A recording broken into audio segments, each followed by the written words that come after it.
A partir del artículo 90 de la Constitución Política, el cual establece lo siguiente: el Estado responderá patrimonialmente por los daños antijurídicos que le sean imputables, causados por la acción o la omisión de las autoridades públicas. En el evento de ser condenado el Estado a la reparación patrimonial de uno de los tales daños que haya sido consecuencia de la conducta dolosa o gravemente culposa en un agente suyo, aquel deberá repetir contra éste. Podemos decir que la responsabilidad del Estado no puede ser igual a la responsabilidad de los perjudicados, y esto se debe a que ambos regímenes cuentan con fundamentos y finalidades distintas. En este caso, en el caso de que se aplicaran las reglas propias de la responsabilidad privada, los perjudicados se encontrarán con grandes dificultades al momento de solicitar una resolución efectiva por los daños sufridos.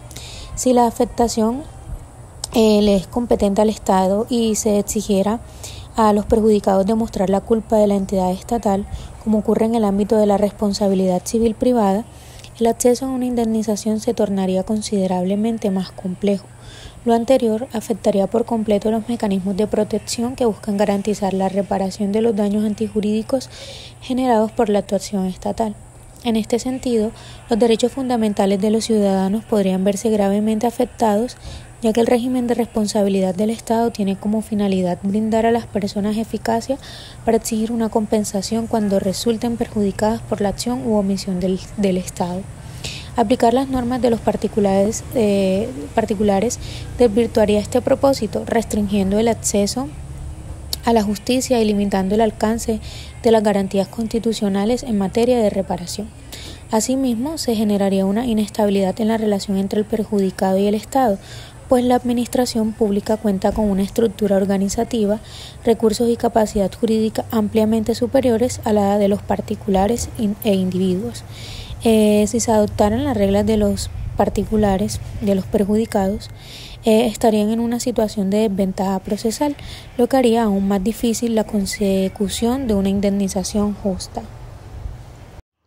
Buenos días, mi nombre es Dina Ramos y continuando con nuestra temática de nuestro taller de responsabilidad contractual del Estado, me corresponde responderles el segundo interrogante, el cual nos expone y nos dice que cuáles son las ideas o aportes principales del fallo blanco de 1873 para suscitar un viraje en la noción y fundamentación de la responsabilidad estatal. Bueno, tenemos que decir que el fallo blanco de 1873 fue un hito en la evolución del concepto de responsabilidad del Estado, ya que marcó una diferencia clave entre responsabilidad del Estado y la responsabilidad civil en el ámbito del derecho privado. Algunas de las principales ideas y aportes de este fallo que generaron un cambio en la noción y fundamento de la responsabilidad estatal fue, en primer lugar, que se consagró que la responsabilidad del Estado derivada de los servicios públicos debía regirse por normas especiales y, además de esto, dirimirse a autoridades administrativas. ¿Qué sucedió con esto? Esto generó un cambio en el paradigma que existía, ya que al reconocer que la responsabilidad del Estado debía fundamentarse en principios distintos a los del derecho privado, sentando las bases así para el desarrollo del derecho administrativo moderno, el cual está basado en la lógica del servicio público. De lo anterior tenemos que decir e inferir que este fallo fue de vital importancia para la responsabilidad estatal, porque fue una base y creó un valioso precedente para la institucionalización de un régimen especial de responsabilidad de la administración y declaró responsable al Estado con base al desarrollo de la noción del servicio público. Muchas gracias. Cordial saludo, mi nombre es Luisa Fernanda Mendoza Martínez. En consecuencia con mis compañeras, voy a hablarles acerca del punto número 3, que trata acerca de la responsabilidad del Estado bajo los postulados de la teoría organicista. En primer lugar, podemos decir que en nuestro derecho se desarrolló un momento de responsabilidad indirecta y directa. El de responsabilidad directa tuvo dos momentos y uno de ellos determinó un cambio que limitó las situaciones bajo las cuales el Estado respondía. Entonces, tal momento fue desarrollado bajo los postulados de la teoría organicista que ya mencionamos anteriormente. Ahora bien, ¿qué determina esta teoría?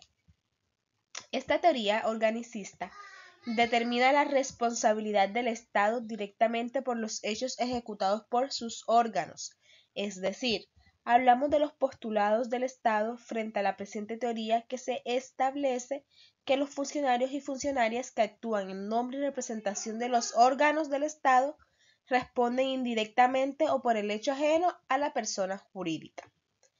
También podemos decir que en este sentido la responsabilidad estatal se determina a partir de la existencia de un daño antijurídico y una relación de causalidad entre la actuación de un órgano público y el perjuicio sufrido por un particular.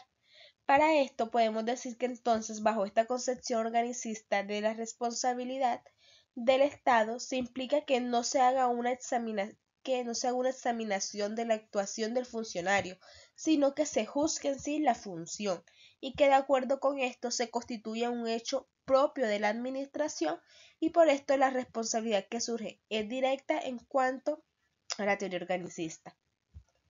Por otro lado, podemos considerar que esta aplicación, si es viable o no en la actualidad. Considero que la viabilidad de la aplicación de esta teoría de organicista en la actualidad para aplicarlo en todo no es práctico, aunque se destaca que se sirve como un modelo para la responsabilidad del Estado, su aplicación es rígida y no se estructura a la realidad actual, la cual este gobierno es mucho más complejo y descentralizado.